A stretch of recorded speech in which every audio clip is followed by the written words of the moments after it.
Infertility now affects 20% of American women.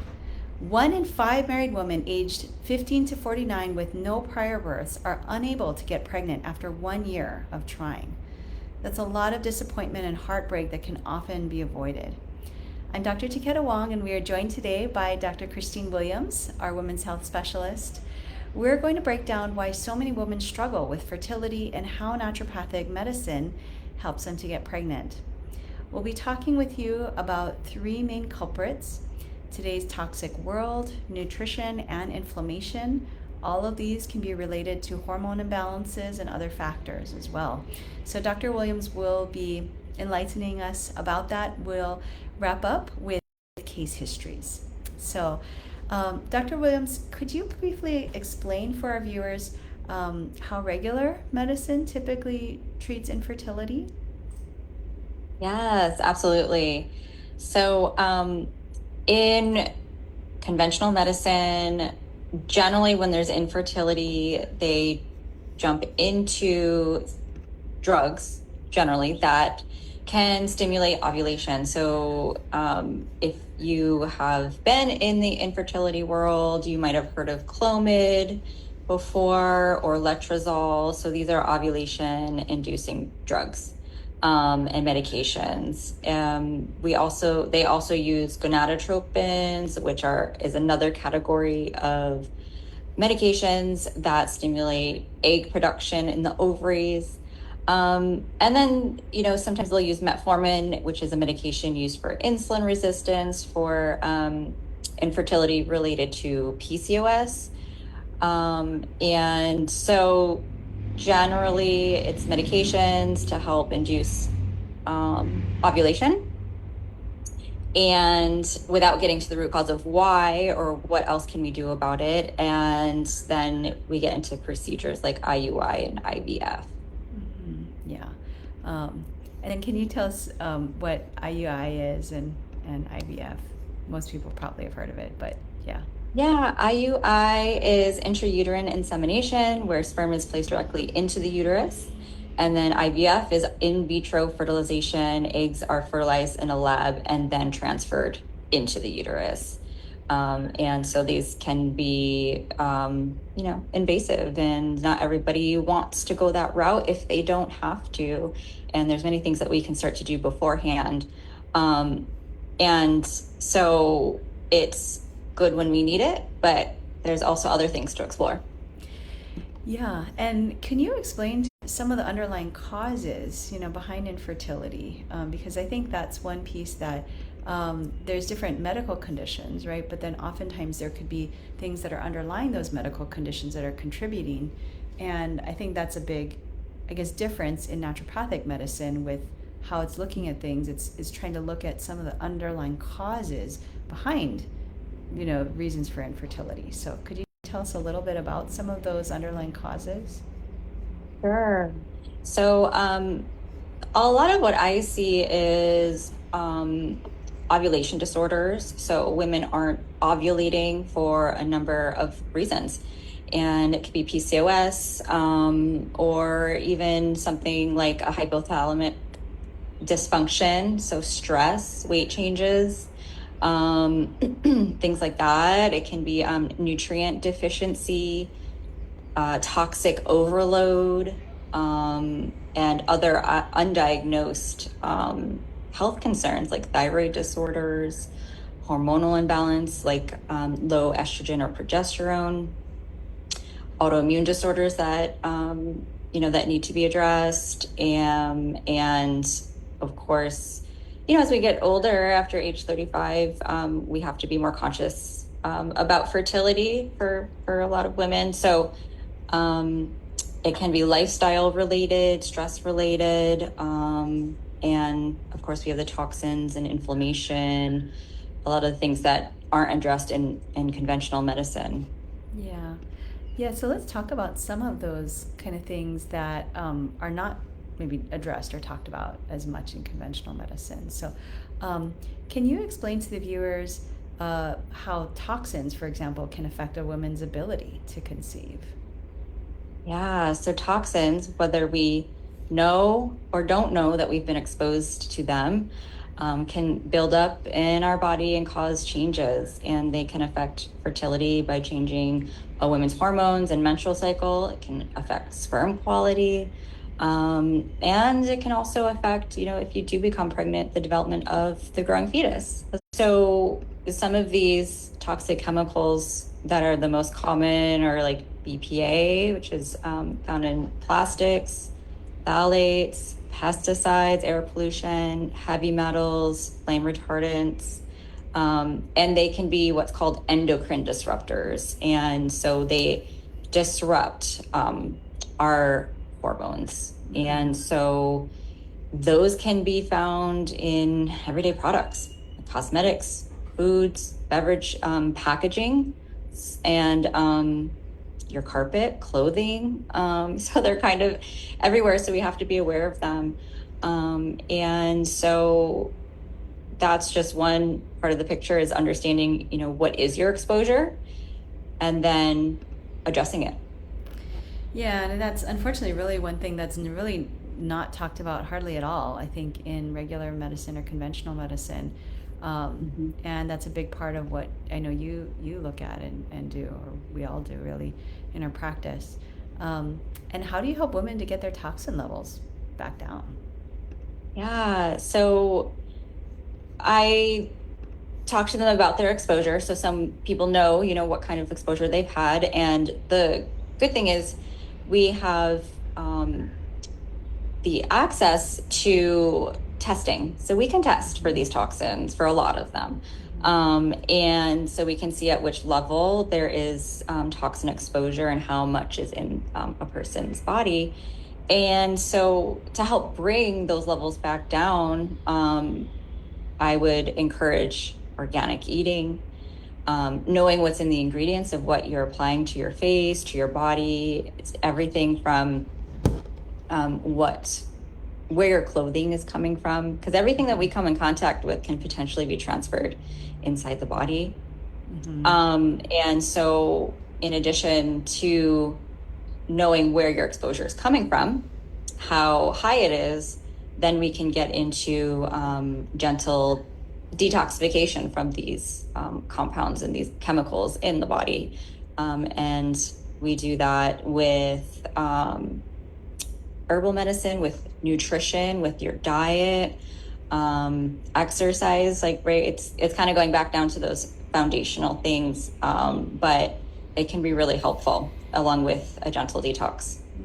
Yeah, and the other thing too is that, I mean, of course, once women do get pregnant, they really, of course, want their pregnancy to go as smoothly as possible. They want the baby to be as healthy as possible, right? And so doing detoxification, because that could be an elephant in the room, that could be an underlying cause of why the women have trouble getting pregnant in the first place. But if you don't address that, then the baby is likely going to have a lot of issues, because a lot of these toxins have been associated with problems in terms of development with the baby. A lot of these we see in my specialty with autism, that a lot of these toxins are associated with having, if the mom has a higher amount of some of these toxins like BPA, mercury, a lot of heavy metals, are associated with higher risk of having a child with autism. So when I'm working with families, letting them know there's a lot of things that they can do to help to decrease the risk of having difficulties in terms of with development or other things, and trying to have the healthiest baby possible, and having the mom have the best and healthiest pregnancy too. So Dr. Williams and I, for our audience, are naturopathic physicians, which is a medical specialty that combines cutting-edge science with traditional remedies, that empowers us to replace pharmaceutical drugs, unless they're absolutely called for, with healthy foods, enhanced nutrition, natural herbs, and other healing remedies. We're also trained in acupuncture and Chinese medicine, which gives us 2 additional and powerful natural medicine tools. So shifting gears, let's talk with our viewers about how food affects a woman's fertility. So for example, foods that lack essential nutrients, things like iron, folate, vitamin D, zinc, those can disrupt ovulation.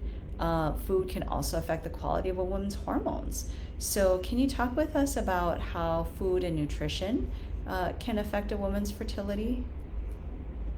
Yes. So we know that nutrition and diet affects a woman's egg quality and ovulation. And we know that those with a SAD diet or a standard American diet take longer to become pregnant than those who have a high quality food diet. And generally, foods that are deplete of those nutrients like iron, folate, vitamin D, zinc, the ones that you just mentioned, they're generally foods that are depleted of nutrients, of phytochemicals, so those antioxidants, um, and fiber, right? They're stripped of their nutrient content. So that is kind of the hallmark of the standard American diet, where it's just depleted of these nutrients that we need. And for women trying to become pregnant, um, having those nutrients in our body on a regular basis affects on fertility. And not only that, but studies of men have found that semen quality improves with healthy diets, like we're talking about. And so data shows that diets high in trans fats, refined carbohydrates, added sugars can negatively affect fertility. So the more that we can pay attention to our diet, lean towards, I like to use a Mediterranean diet or an because it has those nutrients that we need for a quality implantation and ovulation, and to have a healthy pregnancy and baby. Yeah, and that's great. So, and for for those who are listening to find out more about how we empower patients with our health, just call or text our office to schedule a free of charge phone consultation with me. There's no charge because we don't take patients without talking to them first, because we always want to make sure that what we would do is going to fit your needs. We do welcome new patients, and you'll find all the contact information on our Facebook page. And then with the free consultation with me, I talk with a person about what their concerns are, and then if it seems most appropriate, for example, with fertility, to see Dr. Williams, then I would explain the way that we work, and then you could see Dr. Williams as part of our practice. And then also, please support our work by visiting our online supplement store, which is on our website at drtaketa-wong.com. That's drtaketa-wong.com. Our prices are very competitive, but the main thing is that the proceeds go to helping children with. A link is in the post with this video. So Dr. Williams, talk with us a little bit about inflammation and how that can make it more difficult for a woman to conceive, and how do you get the inflammation under control? Yeah, so inflammation can come from different places. So, of course, we just talked about diet. That's one place where if we're not getting our nutrients, there's going to be inflammation. Where we're eating these foods that are high in trans fats, refined carbohydrates, and added sugars, that's going to cause inflammation. And it can impact a woman's ability to conceive in a couple different ways. And it can impact implantation. And so chronic inflammation, which affects the uterus, can interfere with implantation of a fertilized egg, leading to early pregnancy loss. There's something called oxidative stress in the body, which is a direct result of inflammation. And so it can quite literally damage reproductive cells. So at that cellular level we're talking about, and impair infertility. And chronic inflammatory disorders, which aren't necessarily a result of anything that you did or the patient did, but when we have things like endometriosis or PCOS, there is chronic inflammation, and that can be in the uterine lining, which can lead to pelvic adhesions and therefore infertility. So there's that aspect to it that we can treat, we can help with as well. And then just systemic inflammation from smoking or drinking will certainly impact fertility and cellular health. And there's many things that we can do. So we already talked about diet. Diet's a huge one. That's something we do every day, multiple times a day, that can impact our fertility and our inflammation. And I think that I talk to a lot of my patients about lifestyle. So how does lifestyle impact? Like, do you have a fertility promoting lifestyle? Do you manage your stress well? And do you have, do we need to get some herbal supplementation on board? Do we need to bring inflammation down with acupuncture? Can be really helpful for that. So there's many things that we can do. It really like what I do for each individual patient might vary depending on the root cause of the inflammation, but there's some key things that we can think about.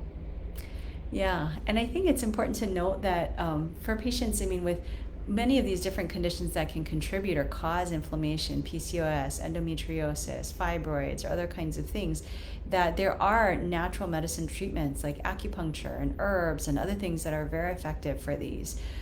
So there are treatments for these different conditions that can work very well. And also, it doesn't have to be an either or thing. It doesn't have to be like, okay, you either work with a fertility OBGYN or you work with us, because I know that you see many patients where they are doing IVF or IUI or other kinds of procedures.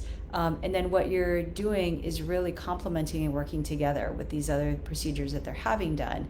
And oftentimes, many of these things I've seen increase, with what we're doing when we're working with managing stress and then the diet and food and herbs and other kinds of things to naturally balance hormones, detoxification, that often will increase the likelihood of success, right? With IVF and IUI and all these other things, they're certainly not 100% successful in leading to pregnancy. And so doing these other things can really help to increase that success rate. And I think that's really important for people to know, that it's not just an either or kind of a situation. Absolutely. Mm-hmm. Yeah.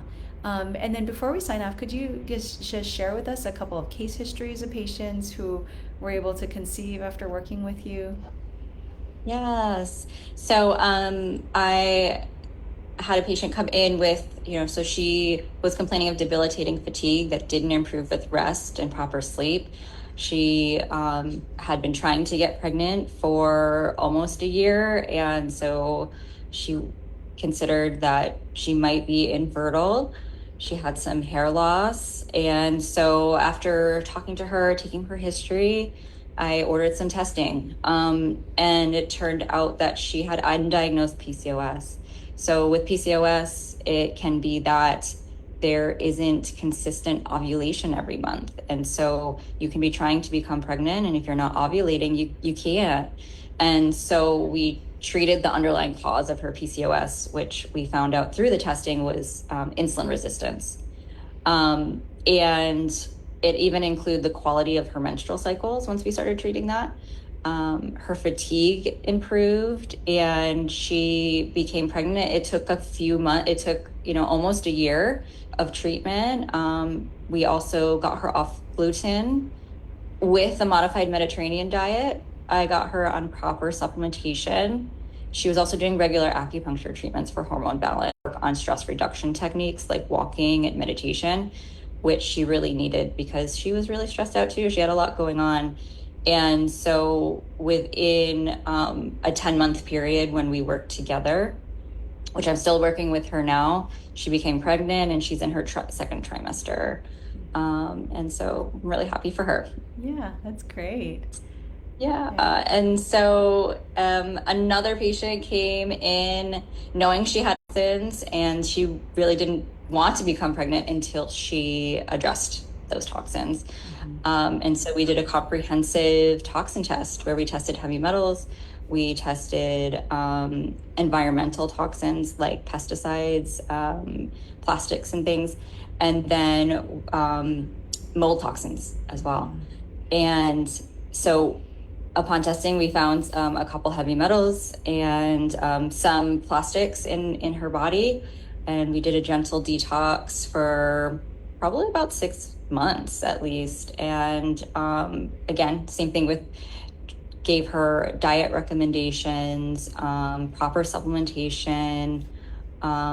She also did acupuncture treatments, which I think we know are a really great adjunctive therapy to, well, anything, but definitely for fertility.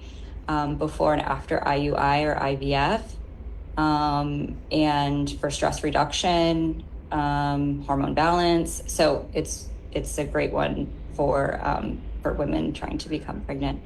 And she became pregnant after detoxing, and baby was healthy. She had a great pregnancy, and so that turned out really well too.